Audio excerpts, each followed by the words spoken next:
My prediction for Spain against France is going to be 1-1 to the extra time, to the penalties, and Spain goes through to the final.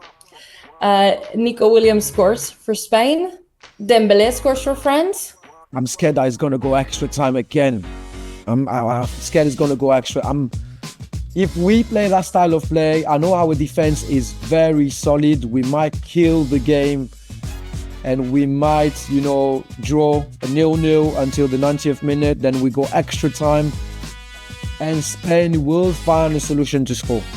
If it's not a goal from Spain, it will be an own goal from France. But I also want to believe that my team can reach the final, and I think we have the tools to reach the final. So I'm going 1-1 extra time, and it's going to go penalties again. Boring, I know, because I hate penalties as well. But I think it's going to go extra time and penalties. And France will win on the penalties, yes, of course. I think De La Fuente took a little risk of taking most of the attackers off, but the squad is profound, it's large. I think maybe a little Fermin would have also helped to bring a little more spark to the team, but it just shows the number of players that Spain has at its availability and how prepared they are if they get another suspension for a hypothetical final. De La Fuente will have enough players to rotate and present a very good lineup. With all the young players that they have, it will also be like a good preference to have in the towards the back or to defend. Against France, they will need to be on the attack, so I don't think it's gonna change a lot on the tactics, but these needed rotations that De La Fuente will have to make due to the suspensions and the injury, especially of Pedri, who was playing really, really well, and it's very difficult for Spain to deal with. Could be solved with this Olmo Merino in the midfield, and we should see these changes. So I was really scared for that game against Portugal, and I was expecting the France team to finally wake up, finally play on the strength that we have, the pace, the agility, the technicality, the skills, the skillful players that we have. But the gaffer, man, our gaffer is a bit like Gareth Southgate. I'm sorry to do the comparison, but it is the case. Didier Deschamps is like Southgate. He's a very lucky gaffer, very, very lucky gaffer.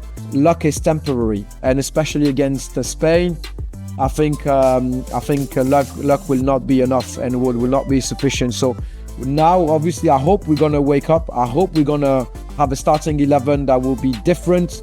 I'm taking the example of Bradley Barcola when he came in after Kylian Mbappe was a little bit injured again on his nose during that game against Portugal.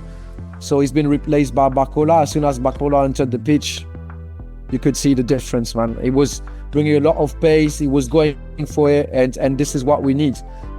Maybe it's an unpopular opinion, but I'm going to say it now. Kylian Mbappe should not start the next game against Spain.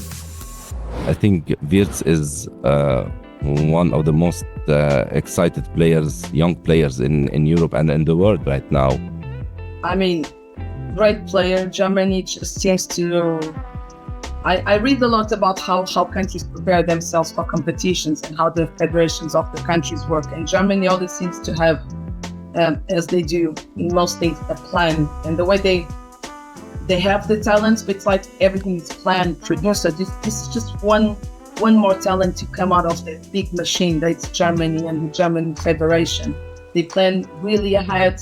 It's almost like we need this sort of player now, and it's not by chance that then suddenly they have a player like this. They plan, and I'm sure they're not surprised they have a player like that. Whereas with other countries, it's almost like it depends completely to the raw talent of the player, and then the whole team adjusts. In Germany, I just got the feeling that whatever player they need for that time, they're just going to have it. They just nurture the teams, and to then have a player like that, it's an amazing player as well. Florian Wirtz is coming off an amazing season. He's playing for an amazing team in Germany. They've got so many talented players. I think you forget about him because it's Musiala that kind of passes the eye test every week and is the one that's been productive. Again, just a really, really talented footballer that's only going to get better. I'm encouraged that he hasn't made a big move yet because I think he's playing football at the best place where he could be playing football at the moment. And I think footballers sometimes make that jump too early. I would say that VAR has been used well in the Euros, but then there's a low bar because I'm comparing it to how it's being used in the Premier League. The biggest thing for me is the time taken to reach decisions, and I think the way it's utilised in the Euros is a lot better than what we see in the Premier League. VAR is what it is. You either want it or you don't, and I understand that most people don't want it. But with things like the offside, you know, the way it's used, the system, it is what it is.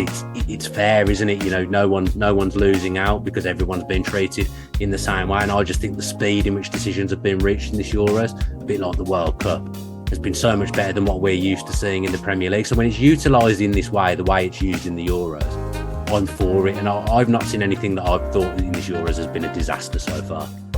There's so many theories behind. In theory, I don't like VAR. But I mean, many times before VAR, there I was gutted that my team, either Portugal or Benfica, lost because there was no VAR. So I can't have 100% sure what my honest opinion is. I think the VAR idea is a bit controversial. I think the VAR played a crucial role in most of the important matches. To be honest, at the beginning, I was against the VAR.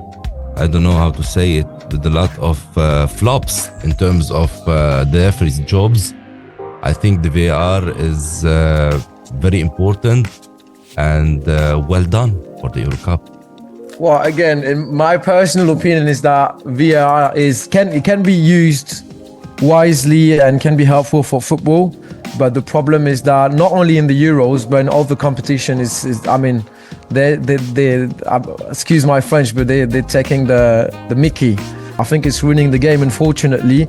It hasn't been used wisely and in a very comprehensive way, unfortunately. So I hope they're going to use it wisely. Why I find Spain so special with this tournament is their trust in the youth, which I kick on about it being Turkish. I think their trust in youth with Lamine Yamal, Pedri, the players in that team, it just shows that a lot of managers need to trust youth now. We've got a 16-year-old Lamine Yamal starting in the team. We've got Pedri being so just inspirational for that Spain team. Obviously trusted the likes of Alvaro Morata, who we might know from his time in the Premier League being grinding in the flop. But that Spain team has a mix of old experience and youth, and I think it's the perfect mix to build that perfect squad. And look, for me, Spain is the star team of the tournament as well, because I feel like that team is really able to have a structured kind of play. Their passes are all really pacey, and there's a real idea about how they play their games. Also, the way they play, and they create a lot of chances. That's why I think they're the stars of this tournament.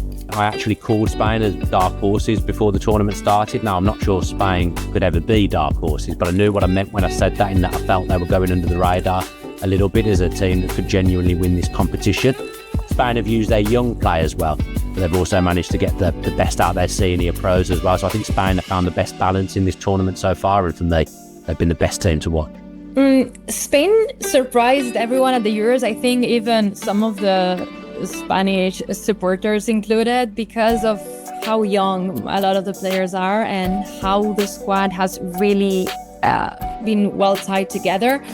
Their style of play isn't that different to what it's been for Spain historically. A lot of possession, a lot of good touches, quality in the players. They are all playing in top-tier teams, so you can always expect great performances for Spain. I feel like Fabian Ruiz's impact has been really big for the Spain team, because normally what you see in those teams is Rodri is the star player and all eyes are on Rodri. But what Fabian Ruiz is able to do in these games is actually put that focus also on him. He's able to score some amazing goals, and I feel like he's stepping out of that shadow, because people always have doubted him a little bit, like, is he the right player for the midfield of Spain?